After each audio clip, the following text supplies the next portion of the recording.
أعزائي المشاهدين، أهلا وسهلا بكم وطاب مساءكم. أهلا وسهلا بكم في هذا البرنامج الخاص الذي يقدم لكم من قبل قناة هيوا. أنتم تتابعون قناة هيوا وأنا اسمي شمال علي. قد دأبنا في هذا القناة التي هي قناة باللغة الكردية على تقديم برامج كل أيام الأحد، يعني منذ أكثر من سنة. ولكن التقينا في هذه الأوضاع الحساسة وفي ضد التفجر ما باتت تسمى عند البعض بقضية خطف الأطفال في السويد من قبل الحكومة، بتقديم هذا البرنامج باللغة العربية لعلنا نسهم في النقاش الدائر وكشف الحقيقة فيما يتعلق بهذه القضية التي باتت تستغل من قبل العديد من الجهات لأغراض سياسية ولأغراض دعائية ولغرض الوقوف بوجه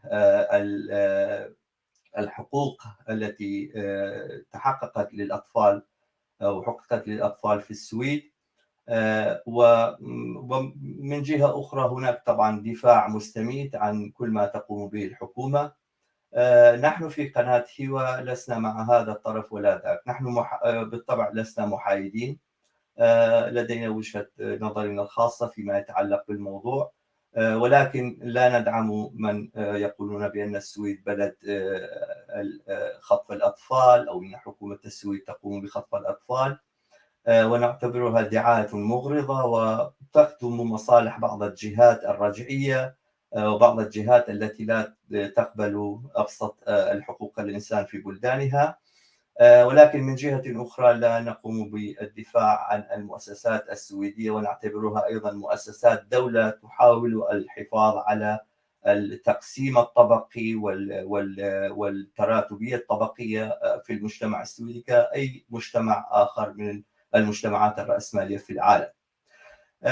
سنقدم في بداية الأمر مع ضيفي الذي سأعرف به بعد قليل، سنقدم بعض المعلومات حول القانون وكيفية سن تلك القوانين والمسيرة التي خاضتها أو مشت بها السويد في لأجل سن تلك القوانين، وما هي تلك القوانين وما هي الأساليب المتبعة في تنفيذ تلك القوانين.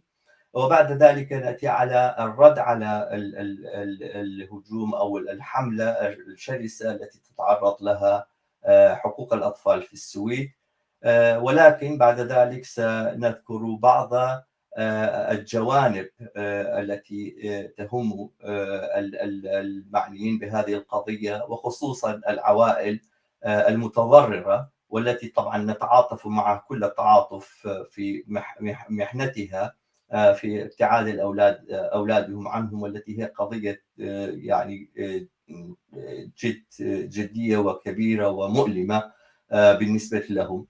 وفي آخر المطاف، في آخر فقرة من برنامجنا، سنقدم بمساعدة ضيفنا نصائح وإرشادات حول كيفية التعامل مع تلك القوانين وكيفية التعامل مع المؤسسات الحكومية، لعل وعسى نسهم في التقليل من المشكلة أو المعضلة أو المأساة التي تعاني منها عوائل عديدة. ضيفي اليوم الأستاذ فريد باسيل من يوتوبوري، هو باحث اجتماعي ومدير إحدى وحدات دائرة الخدمات الاجتماعية في يوتوبوري. هو عمل في هذه الدائرة أو في الخدمات الاجتماعية لمدة 30 سنة، ولديه شهادة ماجستير في الأمور الاجتماعية من جامعة يوتوبوري إذا لم أكن مخطئا. أهلا وسهلا بك أستاذ فريد باسيل، سعدنا بوجودك وشكرا لقبول دعوتنا لهذا البرنامج. أهلا وسهلا بك الأخ شمال، وأهلا وسهلا بكل المستمعين. أوكي. في البداية كما قلت أستاذ فريد، أريد أن تقدم لنا نبذة عن القوانين المعمولة بها في السويد، وحبذا لو ذكرت لنا أيضا عملية سن تلك القوانين أو المسيرة التي مشت بها السويد إلى أن وصلنا إلى هذه القوانين. هل كان ضرب الأطفال في السويد ممنوعا في السابق، يعني منذ فجر التاريخ أو حتى قبل 50 سنة أو قبل 70 سنة؟ هل كان ممنوع ضرب الأطفال في العائلة قبل 40 سنة على سبيل المثال؟ كيف تمسن تلك القوانين؟ ما هي هذه التجربة؟ ما هي خلفياتها التاريخية؟ وكيف من الممكن أن تصف لنا عملية تنفيذ أو تطبيق تلك القوانين؟ نبدأ من التاريخ، لعلك تستطيع أن توضح لنا، وبعد ذلك فحوى القوانين وكيفية تطبيقها. نعم، قانون الخدمات الاجتماعية سوسيالشينسلاغن مر بمراحل عديدة في السويد إلى أن وصل إلى مرحلة أصبح قانون في 1982. قبل 1980 كان هناك أيضا مساعدات اجتماعية، بالتأكيد مر بمراحل عديدة إلى أن أصبح قانونا. وفي 1990 تم صياغة قانون آخر اللي اسمه LVU Lagen om vård av unga، قانون الرعاية وحماية الشباب والأطفال. إذن قانون الخدمات الاجتماعية مر بمراحل عديدة إلى أن أصبح قانونا في 1972. قانون الخدمات الاجتماعية قانون شامل وواسع جدا، يشمل مساعدة الشباب، مساعدة العاطلين العمل لتقاضي المساعدات الاقتصادية، يشمل مساعدة المدمنين على المخدرات أو الكحول، ويشمل مساعدات العوائل اللي يعانون من مشاكل معينة، وهكذا له شمولية من أجل خلق فرص جيدة للعائلة، للطفل وللشباب للنشوء وتكوين مستقبل أفضل. نعم. نعم، أوكي. يعني كيفية تطبيق تلك القوانين، يعني من المهم أن يعلم المشاهدين كيف يتم إجراء أو تطبيق تلك القوانين. يعني مثلا هل الأطفال يسحبون من عوائلهم يعني فجأة وبدون إنذار؟ ومثلا هل من الممكن أن يتم سحب الأطفال؟ هل من الممكن الطعن بالقرارات الصادرة من قبل دائرة الخدمات الاجتماعية؟ ما ممكن سحب الأطفال بشكل تلقائي، هذه عملية تحتاج وقت طويل وتحتاج تحقيقات عميقة جدا ومعلومات قوية تؤكد على أن الطفل تعرض إلى خطورة لنشوء في بيئة صحيحة حتى يكون نمو الطفل بشكل طبيعي من أجل أن يكون له مستقبل أفضل. بالتأكيد تقدم خدمات. قانون الخدمات الاجتماعية هو خدمات من حق المواطن أن يطلب من دائرة الشؤون الاجتماعية الشيء اللي يريد مساعدة به، إذا تعرض إلى مشكلة أو إذا يكون عنده دخل ناقص عن الحد الأدنى يكمله، أو ما عنده دخل، وهكذا. هناك مساعدات كبيرة جدا للشباب، للإدمان، للعوائل، للأولياء الأمور، من أجل أن يكون دورهم بشكل طبيعي وصحيح وتجاوز المشاكل وخلق فرص لتكوين عائلة جيدة. نقطة مهمة أيضا، دائرة الخدمات الاجتماعية تشتغل أيضا مع العلاجات الوقائية، أي قبل لا تحدث المشاكل أو قبل لا تصير المشاكل. نعم. وأيضا توعي كل قضية مساعدة أي مسألة معينة في دائرة الخدمات الاجتماعية هي توعية جدا. فلهذا كمواطن من حقه أن يطلب مساعدة من دائرة الشؤون الاجتماعية، وخلي نتجاوز الحاجز اللي عندنا، الخوف الموجود والشكوك حول موضوع دائرة الشؤون الاجتماعية. اطلب من دائرة الشؤون الاجتماعية المساعدة اللي تريدها بدون أي تردد. وتطلب التعاون كامل مع دائرة الخدمات الاجتماعية والموظف والباحث الاجتماعي من أجل تجاوز المحنة. نعم. طبعا بالنسبة للعوائل التي يعني يقومون بتوفير الرعاية للأطفال المسحوبين من عوائلهم، هل هناك مثلا خصوصية معينة بالنسبة لتلك العوائل؟ الذي أعلمه أو عرفته من العاملين في هذا القطاع بأن السوشيال أو دائرة الخدمات الاجتماعية تبحث أول الأمر عن الشبكة الموجودة للعائلة، أو مثلا إذا كانت العائلة جزء من شبكة أوسع، مثلا الأسرة جزء من عائلة أكبر في السويد، أو في هناك مثلا شبكة من العلاقات، يلجؤون إلى بعض الأحيان إلى اللجوء إلى الأقرباء على سبيل المثال. هل هذا صحيح؟ نعم. عندما تحدث مشكلة معينة أو بلاغ عن قلق معين حول بيئة الطفل أو سلوكية الطفل، لأنه قانون الخدمات الاجتماعية فرع ما يتعلق برعاية الطفل، أما يكون بسبب البيئة أو بسبب سلوكية الطفل. هذه مسألة سلوكية الطفل تكون دائما في مراحل متقدمة من العمر الطفل بعد ما يتجاوز 12 سنة. قبلها تكون بسبب البيئة أو بعض الأحيان بسبب البيئة وسلوكية الطفل. عندما الطفل يعرض نفسه أو غيره إلى مخاطر، ذاك الوقت دائرة الخدمات الاجتماعية، الباحث الاجتماعي يقوم بتحقيق حول الموضوع ويرفع الموضوع إلى لجنة الرعاية الاجتماعية اللي متكونة من مجموعة ممثلة من السياسيين. نعم. هم اللي يقررون بموضوع مصير الطفل، وليس الباحث الاجتماعي. الباحث الاجتماعي يقوم بتحقيق حول الموضوع ويرفع التحقيق إلى لجنة الرعاية الاجتماعية اللي هي لجنة مصغرة من مجلس الرعاية الاجتماعية، وبعدها القرار يروح إلى المحكمة البدائية أو الأولية أو المحكمة الإدارية. المحكمة هي اللي تقرر مصير الطفل. في هذه العملية مهم جدا العوائل أن يلتجئوا إلى أن يكون عندهم ممثل قانوني يدافع عنهم من بداية العملية، من عملية فتح التحقيق إلى لجنة الرعاية الاجتماعية وإلى المحكمة. وإذا كان الإنسان أو العائلة تشعر بغبن أو بغدر، من حقها الطعن قرار المحكمة إلى محكمة استثنائية، وأيضا إلى محكمة الدولة أو محكمة العليا. إذن 3 مراحل يمر للقرار، من حق العائلة أو الفرد من يشعر بالغبن أن يطعن بالقرار، إلى درجة أنه يمكن أن توصل القضية للمحكمة الأوروبية. إذن في بلد ديمقراطي من المهم أن نحاول نمارس الديمقراطية بشكل قانوني، ناخذ حقنا إذا نشعر إحنا مغبونين. نعم. أوكي.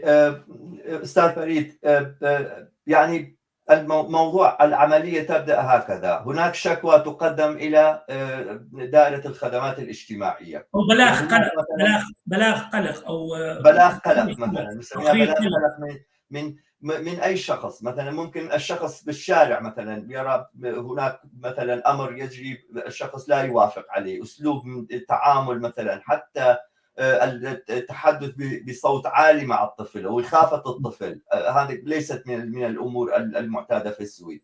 فالشخص بإمكانه أن يتصل بدائرة الخدمات الاجتماعية ويبلغ عن القلق بأي صورة من الصور. وهناك أيضا واجب التبليغ. على ما أعتقد هناك موظفين خصوصا العاملين مع الأولاد مع الأطفال عليهم واجب التبليغ، يعني هم عليهم واجب، إذا لا يقوموا بهذا الواجب سوف يحاسبون عليه، على ما أعتقد، على ما أعلم. وبعد ذلك يستلم دائرة الخدمات الاجتماعية الشكوى، ولأجل سحب الطفل من العائلة يجب أن يراجع دائرة الخدمات الاجتماعية تلك اللجنة المصغرة التي تحدثت عنها، ومن السياسيين المنتخبين، وهم الذين يقررون فورا في بعض الأحوال إذا رأوا أنه هناك خطر جدي يتعرض له الطفل، يقررون فورا سحب الطفل، وبعد ذلك يقدمون القضية إلى المحكمة. وبإمكان العائلة في هذه الأثناء التحمل ويعني توكيل ما ينوب عنهم في المحكمة لأجل الدفاع عنهم كقضية قانونية في المحكمة. وبإمكانهم قبل أن يتم القرار إبطال القرار من المحكمة، يعني بإمكانهم أن إبطال قرار اللجنة المصغرة. وبعد ذلك هناك كل 6 أشهر إعادة نظر في هذا القرار بصورة دورية وأوتوماتيكية، وأيضا هناك إمكانية للجوء إلى المحاكم. هذا هو ما يجري، صحيح؟ توضيح شامل ممتاز أخ أوكي. شمال، توضيح شامل جدا.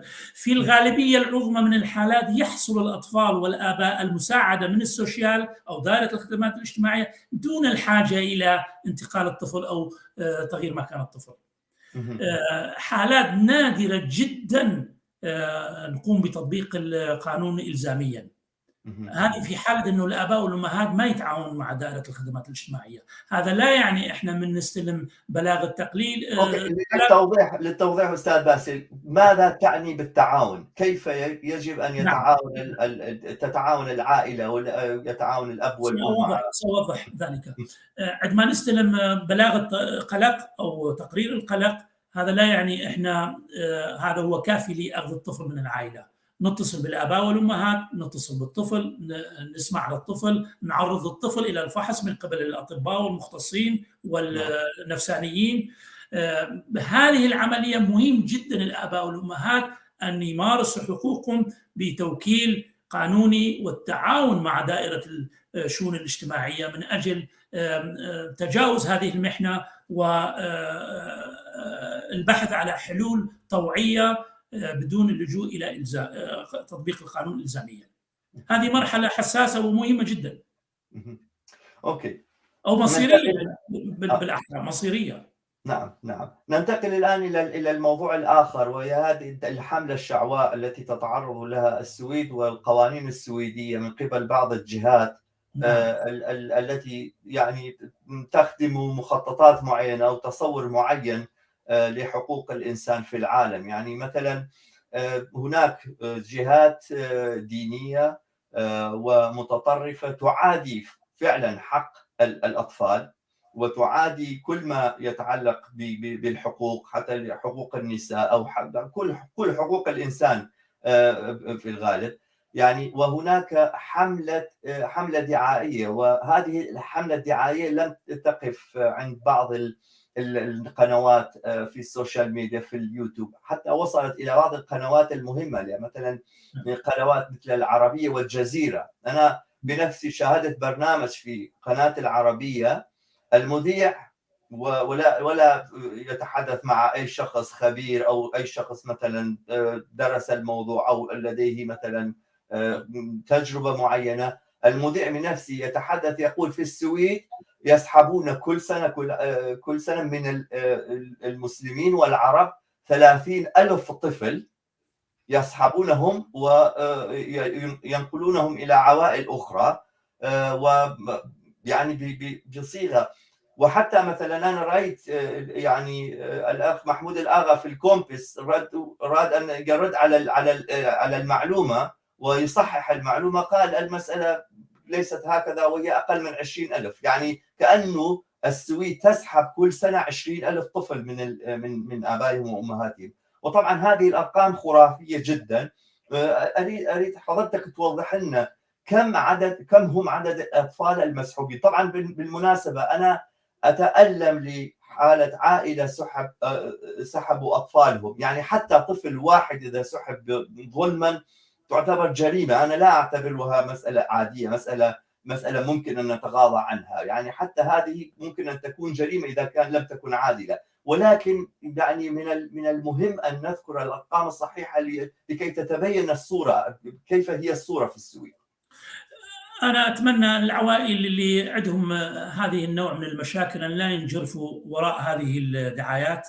من المهم جدا أن ينتبهوا إلى أسرتهم، ينتبهوا إلى أطفالهم، ويتعاونوا مع السلطات من أجل أن يكونون ظروف مناسبة للعيش مع البعض.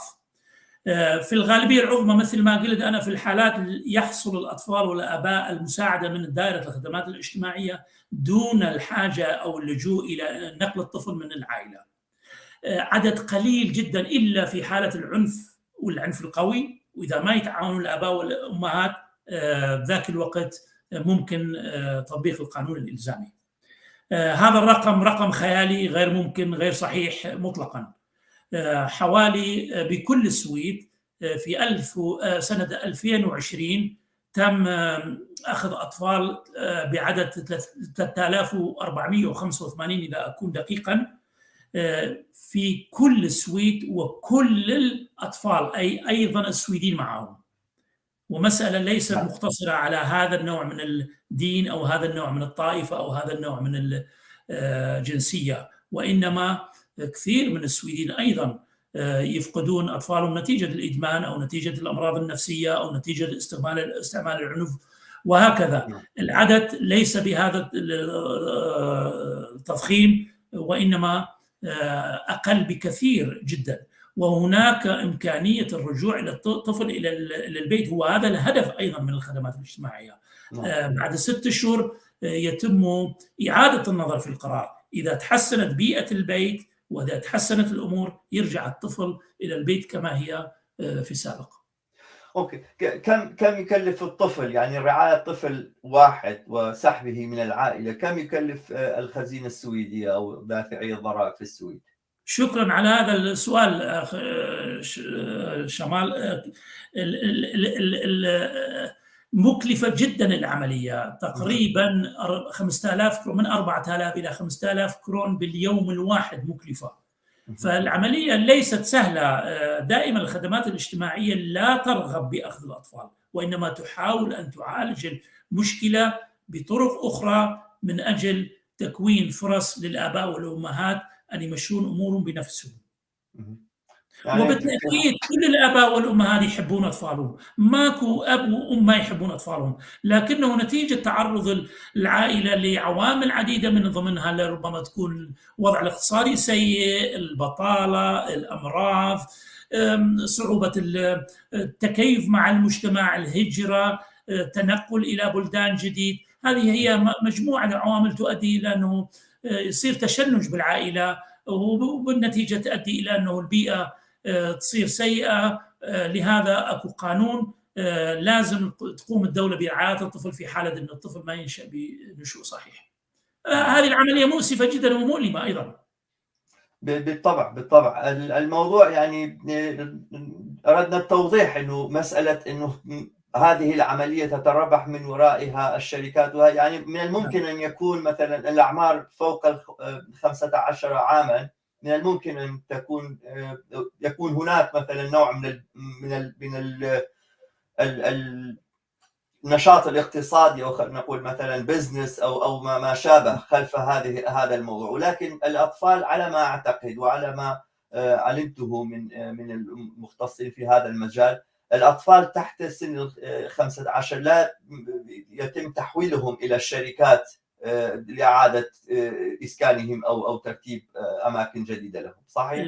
في المرحلة الأولى احنا نحاول دائما إذا اقتضى الأمر أن ننقل الطفل من العائلة من الأسرة، أن نخليه عند الأقارب والمعارف.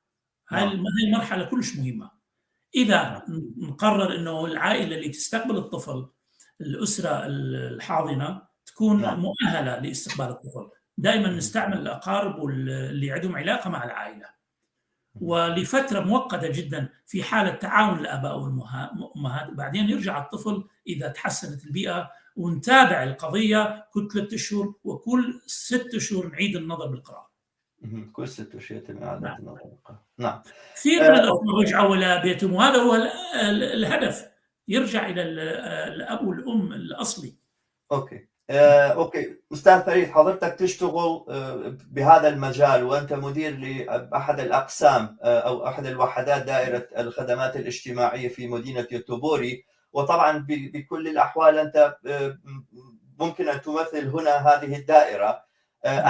نحن تحدثنا بما فيه الكفاية عن تلك الحملة الشعواء ضد السويد، وأنا طبعا بكل وضوح وبدون أي مجاملة وبدون أي مواربة لست مع هذا الطرف، ولكن من الآن من هذه النقطة سأبدأ في يعني ذكر المثالب أو حتى مثلا المشاكل أو ممكن العيوب الكبيرة أو حتى ممكن الإجحاف الذي تتعرض له بعض العوائل. مثلا إحدى المسائل الأساسية التي نعاني منها في السويد في الوقت الحالي، هناك نشوء وصعود عارم للتيار العنصري في السويد. يعني تقريبا حوالي مثلا 20% من السويديين يعطون اصواتهم او ينتخبون الحزب الذي من الممكن اعتباره حزبا معادي للاجانب على اقل تقدير، اذا لم نقل حزب عنصري بكل معنى الكلمه. اوكي، هذا الحزب له تواجد في كل الاصعد، في كل الاماكن، وحتى في ضمن دائره السوشيال. نعم. وايضا حضرتك ذكرت انه العوائل التي مثلا يتم تقديم شكوى ضدها الى دائره الخدمات الاجتماعيه، الجهه التي تقرر اول الامر سحب الطفل هي الجهه المنتخبه، او هي الاحزاب التي من الممكن ان ليس لهم اي علاقه بهذا الموضوع من قريب او بعيد، هو ممثل لحزب معين وصل الى هذا المنصب. ونعلم انه في بعض الاماكن وفي بعض الكومونات الحزب الذي يسمى او ممكن يعني تعريفه بحزب معادي للاجانب له الاغلبيه في هذه الكومونات. فهل من الممكن ان نتصور انه ليس هناك اي دخل للعنصريه بهذا الامر؟ عملية صعبة أنا أحكم على هذه القضية، لكنه إحنا نعمل دورات عديدة للباحثين الاجتماعيين اللي يشتغلون في ضمن دائرة الخدمات الاجتماعية، من أجل أن يكون قرارهم قرار حرفي ومهني خالي من التعصب وخالي من أي إشكالية معينة. الحرفية والاحتراف في المهنة مهم جدا، وهناك مساندة كبيرة للباحث الاجتماعي من أجل أن يكون محايد في قراره تماما 100%. ولهذا أنا أناشد جميع الناس أن يطعنوا بالقرار عندما يشعروا بالغبن. نعم، ولكن إذا كانت هذه الأحوال، الاحتجاج على هذه الأساليب، على تلك الأساليب، والاحتجاج على تلك القضايا، حتى لو لم تكن احتجاجات أو يعني في المحاكم، احتجاجات جماهيرية، هي مثلا ممكن أن تكون مقبولة في ضمن إطار السعي لأجل تحسين وضع الأطفال. يعني المسألة هنا، يعني أنا وأنت أستاذ فريد يجب أن نركز على نقطة معينة. بإمكاننا السؤال: هل ساعدت تلك الإجراءات الحكومية في تحسين وضع الأطفال؟ بالإمكان القول لو لم تكن هناك إجراءات حكومية لكان الوضع أسوأ بكثير. أوكي، ولكن من الممكن يعني هناك مثلا نحن نعلم أنه هذه المشكلة مشكلة قديمة. هل ساعدت تلك الإجراءات الحكومية في التقليل في التقليل من حالات سحب الأولاد، أو مثلا حتى هل الطفل يشعر بأمان أكثر في هذه الحالة؟ إذا لا، فمعناه هذا يعني بأن هذه الإجراءات لوحدها ليست بكافية. فهي الوضع الذي تعيش فيه العائلة، أو الوضع الذي يعيش فيه الطفل، يعني وضع متشعب جدا. ليس قضية العنف ضد الأولاد، مرتبط بأمور أخرى كثيرة، ومن الممكن أنه تلك الإجراءات القانونية لوحدها لا تكفي. وهناك يعني مثلا يعني من الممكن نقد الإجراءات الحكومية بكونها إجراءات يعني كيف نقول ببرودة أعصاب، وبحالات مثلا تنفيذ لأوامر يعني صادرة أو أوراق مثلا أو قوانين معينة، ولا يلجؤون إلى رؤية الأمر بوضوح ورؤية شاملة. كما ذكرت أخ شمال، من المهم جدا التعاون مع دائرة الشؤون الاجتماعية. احنا نحاول نعالج الأمور بشكل طوعي وليس بشكل إلزامي. حالات الإلزامية قليلة جدا. بعدين عندما ينتقل الطفل، لا ينتقل الطفل إلى مدى الحياة، وإنما نحاول بأسرع وقت نحسن الوضع من أجل أن يرجع الطفل إلى الأب والأم حتى يشعر بحنان وحب الأب والطفل الأصليين. هذا هو مهم لنشوء الطفل بشكل طبيعي. أوكي.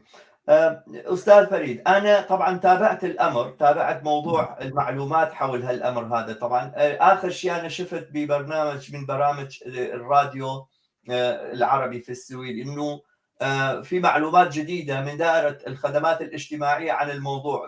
يعني ممكن مراجعة هذا اللينك أو الرابط. يعني الواحد يكبس على الرابط، الصفحة تنفتح، الصفحة موجود بها طبعا معلومات مستحدثة حديثا يعني، باللغة العربية هو الإنجليزية والسويدية فقط، أوكي؟ ولكن اللغات الكردية، الفارسية، الصومالية، كل اللغات الأخرى المحكية من قبل الأجانب غير موجود في بتاتا. يعني أنا حتى كان عندي مشكلة في ترجمة المصطلح الرعاية القسرية للكردية، يعني ليست هناك ترجمة، ليست هناك معلومات، وهذا يعني بأن القادم من بلدان تمزقها الحروب والصراعات والعنف اليومي. العنف جزء من حياتنا، جزء من يعني مثل خبز يومنا مثلا، هيك نقول بالعراق. هذا يجي يعني يقدم للسويد ويسكن في السويد، وكأنه الجهات الحكومية تتصور بأن هذا الشخص يجب أن يتغير في خلال 24 ساعة ويصبح شخصا سويديا.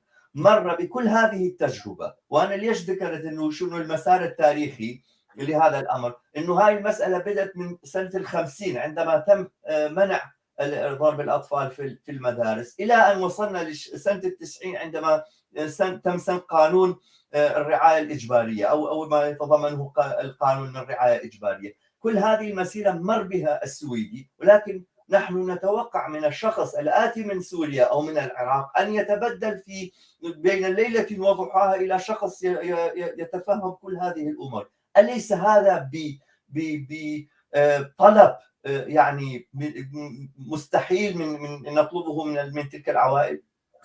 أكيد ضروري ترجمة القوانين والمعلومات إلى جميع اللغات، لكن إذا كانت هناك نقص في ترجمة معينة باللغة الكردية مثل ما تفضلت أو أي لغة أخرى، من حق الإنسان أن يوكل المترجم وأن يطلب. هذا هو اللي أكد عليه، من حق كل إنسان أن يطلب من دائرة الشؤون الاجتماعية بأي معلومات يريدها بلغته. نعم طبعا. إذا كان هناك نقص في الترجمة في لغة معينة، راجع دائرة الشؤون الاجتماعية، اطلب منهم أن يوكلوا مترجم من أجل أن يوضحوا أي مسألة معينة تريدها. جدا ضروري أن نلتجئ، أن نثق بدائرة الشؤون الاجتماعية من أجل أن نطلب حقنا. اطلب حقك دائما مهم جدا، لا تقصر في طلب الحق من دائرة الشؤون الاجتماعية. هناك طبعا، وهذا ما نقصده الآن أستاذ فريد. يعني أنا أتصور أنه المسألة قبل ما تصل إلى أنه العائلة تواجه المشكلة يجب أن تقدم لها المعلومات. يعني كيف ما نقدم لهم معلومات حول مثلا دائرة الضريبة، يعني تأتي. أنا عملت يعني كوميونيكاتور، يعني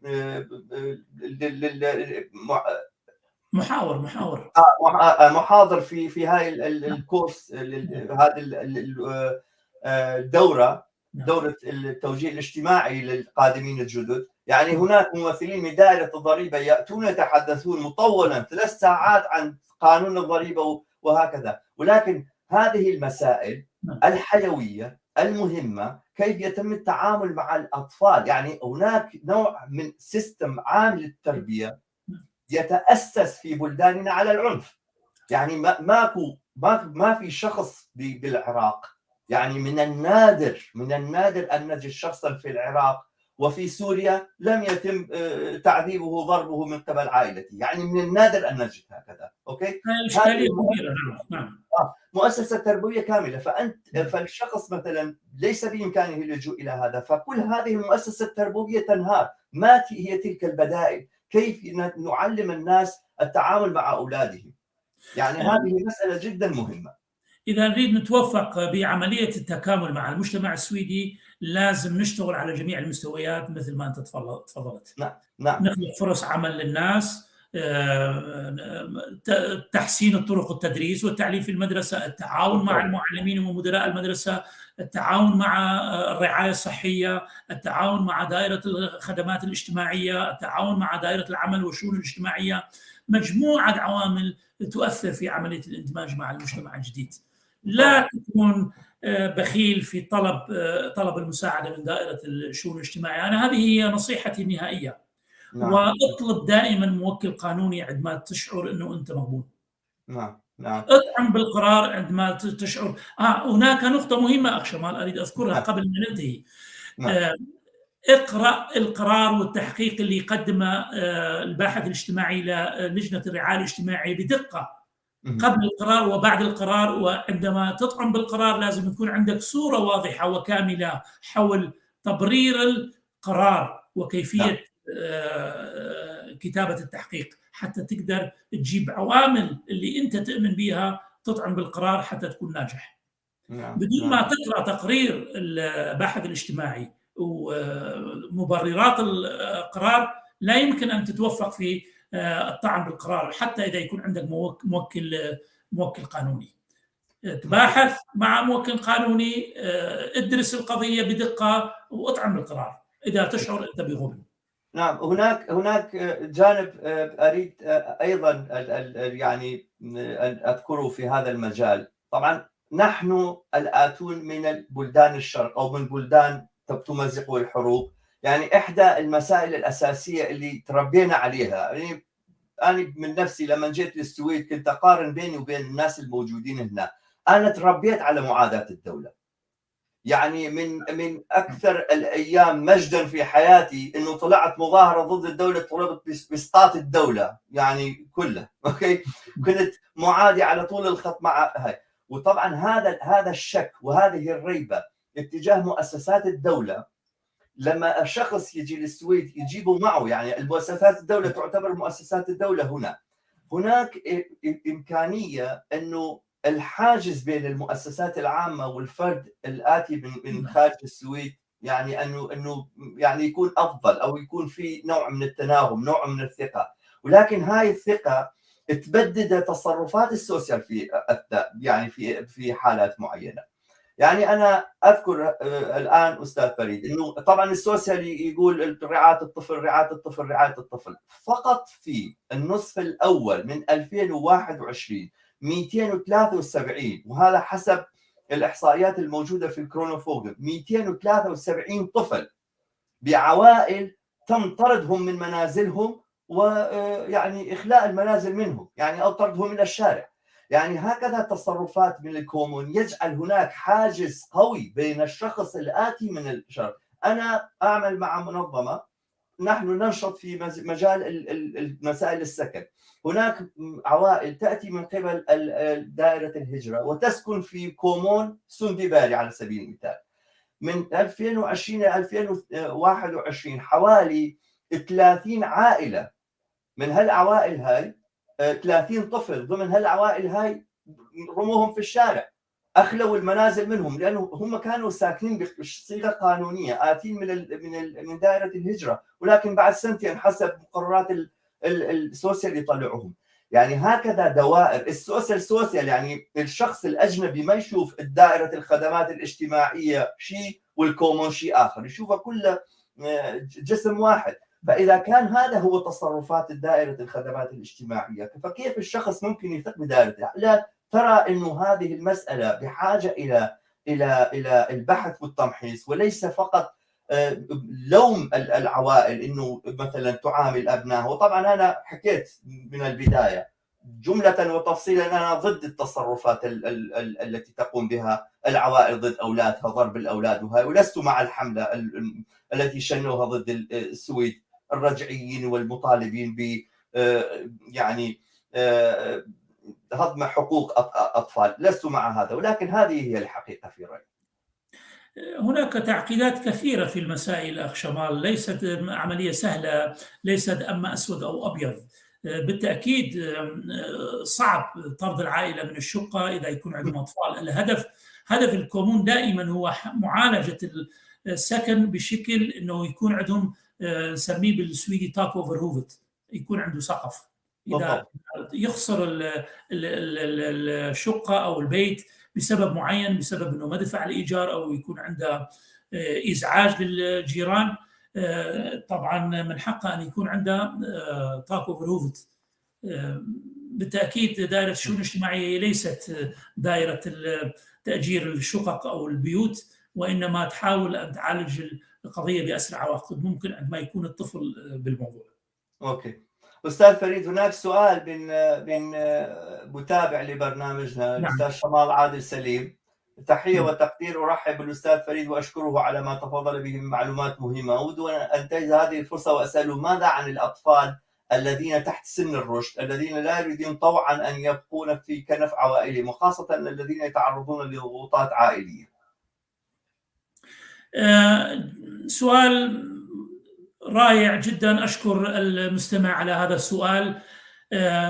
من المهم أن يتباحث مع باحث الاجتماعي الطفل حول كيفية التخلص من هذه المشكلة، وإذا الطفل احتاج أن يكون مؤقتا بعيد عن هذه البيئة اللي تؤدي إلى نشوء بشكل غير صحيح أو تعرضه إلى مخاطر، درجة المخاطر هناك أيضا من المهم ذكرها. إذا كانت الخطورة قصوى من المهم حماية الطفل أولا، وبعدين العمل من أجل تحسين البيئة والرجوع إلى البيئة إذا كان بإمكان. الطفل يكون أكبر من 15 سنة طبعا من حقه أن يطلب أن يكون عنده أو يبتعد عن بيئة البيت عندما يكون معرض من قبل أب أو الأم أو الإخوان أو الأخوات إلى مشكلة معينة تكون جسدية أو تكون نفسية. شكرا. نعم. هناك أيضا يعني ملاحظة ليس بالسؤال من مستمع آخر دليل زنغنا: برنامج يأتي في وقت لتوضيح وضع أطفال اللاجئين. هذه قضية مهمة جدا وتعرض إلى تشويه كبير من جهات تقليدية وإسلامية لها مشكلة في تفهم الأساليب الحديثة في التربية والتعامل داخل الأسرة. مثل ما ذكرنا نحن أيضا لسنا من الدعاة أو من المدافعين عن هذا التصور. نحن مع الأساليب الحديثة للتربية. ما ذكرناه من انتقادات طبعا في واقع الحال لا تعني أبدا الاصطفاف مع هذا الجانب الذي ينكر على كل المستضعفين وكل الأطفال وكل النساء وكل من ليس له سلطة أي حق في أي شيء. لسنا معهم، ولكن مع هذا نذكر يعني المثالب النظام الموجود في السويد. يعني أستاذ فريد، على سبيل المثال أنا أعلم بأنه الكثير من العاملين في المجال المذكور، في مجال رعاية الأسرة وفي مجال دائرة الخدمات الاجتماعية، يعني لا يستطيعون الاستمرار في العمل. بعد فترة يتعرضون، يعني يتعبون كثيرا لأنه وضع جدا جدا مقلق، يعني في ستريس وفي توتر دائم، والشخص ما يتحمل، وبعد فترة تجي مثلا يلقى شغلة أخرى ويروح من هذا. فهاي التجارب ما تتراكم، هذه من جهة. ومن جهة يتعين شخص مثلا عمرها 23 سنة توها متخرجة من الجامعة سوسيونوم، وتيجي تتعين وتصير مسؤولة باحثة اجتماعية في، يعني هل بإمكان هذا الشخص تفهم واقع أسرة آتية من بلد مثل العراق ومثل سوريا ومثل اليمن ومثل الصومال؟ أنا أشوف. نعم. إذا نشوفه كشخص جديد متعين، خلينا نقول عمره 24 سنة، نخطأ بحق الكامل، لأنه لازم نشوفه كمنظمة كاملة. الشخص من يكون تعيين جديد ما عنده صلاحية اتخاذ القرارات لفترة معينة إلى أن يتعلم ويكون عنده فوشت سوسيال سكرتيراري، وأيضا مدير الدائرة ينطي له مساندة ومساعدة إلى أن يكون رؤية كاملة ويكسب خبرة كاملة حتى يكون عنده ثبات في اتخاذ القرارات. لا طبعا أنا ما كان قصدي إنه لوم هذا الشخص اللي يريد مساعدة الناس. أنا أشوفه كمنظمة كاملة ليست كشخص. لا كان قصدي إنه إذا كان تم إتاحة كم صرف أموال أو صرف رواتب جيدة. يعني نحن نعلم بأن الذي يرعى أولادنا في السويد لديه أسوأ الأجور، أسوأ الرواتب هو للبانسخترة، للمعلمين بالمدارس. يعني هاي مشكلة تعاني منها كل المجتمعات الرأسمالية. لكن قضية كهذه إذا أردنا الحفاظ على التجربة والخبرات في هذا المجال يجب أن نتيح الفرصة للموجودين، يعني يعني الموجودين في هذه الدائرة للاستمرار، وهذا يتم عن طريق إتاحة الفرصة أو إتاحة أموال أو صرف أموال للعاملين في هذا المجال. طبعا أملي أن نرفع إلى مستوى أن نكون جميعا مع البعض نساعد الناس من أجل أن يتجاوزوا هذه المحنة، وأقصد بها المجتمع المدني، الجمعيات، الكنيسة، الجامع، أن يكونون مع العوائل بشكل أن ينطوا لهم مساندة وينطوا لهم مساعدة من أجل أن يتجاوزوا هذه المحنة. مسألة مهمة أنه لازم نتعاون مع البعض، الكل لازم يتعاون من أجل أن نخلق فرص جيدة للكل، أن يكونوا مواطنين ويكون عندهم حقوق ويكون عندهم واجبات أيضا مثل كل بقية المواطنين في السويد. نعم أستاذ فريد، أنا تحدثت كثيرا عن الأمور السلبية. أنهي كلامي بتوجيه دعوة لكم كشخص متمرس وخبير في هذا المجال، ولكل الشرفاء والتحرريين في مجال رعاية الأسرة أو الرعاية الاجتماعية إلى إتاحة فرصة للعمل المجتمعي، ليس كعمل إداري فقط. يعني أنتم أستاذ فريد ومثلا العديد من الناس التقدميين، نحن لسنا مع الإسلاميين والرجعيين، ونحن لا نكون مع يعني قلبا وقالبا مع مؤسسات الدولة التي تتصرف في أمور عديدة بتصرفات تعني أنها تؤيد أو تقف مع الطبقة الحاكمة أو الطبقة المستفيدة. لا نؤيد، ولكن نحن كمتحررين وكتقدمين بإمكاننا القيام بالعمل المجتمعي، يعني ليس فقط عمل مؤسسات الدولة، عمل مجتمعي، توعية الناس، توضيح للناس كيف يتم التعامل مع هذا،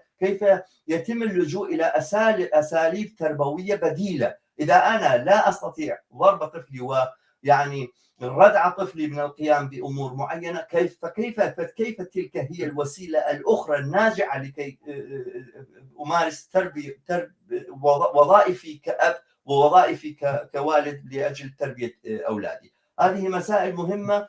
أتمنى أن يتسع وقتكم ومجالكم أنتم والشرفاء الآخرين في هذا المجال إلى تقديم الخدمات للناس الذين يحتاجون كل الحاجة لتلك الخدمات.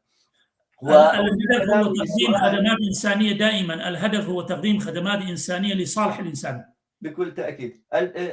أنهي حديثنا بسؤال، وأريد طبعا أنت ذكرت لي، يعني ذكرت أنه الوصف اللي أنا وصفته لمراحل العملية، عملية سحب الأطفال كيف هي، فكيف تنصح في كل مرحلة العائلة بالتصرف؟ في المرحلة الأولى، في المرحلة الثانية، في المرحلة الثالثة، أو مثلا عند الشكوى أو عند صدور قرار سحب الولد أو عند اللجوء إلى المحاكم، كيف يتصرفون العوائل؟ وما هي تلك الأساليب وما هي تلك الأمور التي من الممكن أن يتبعوها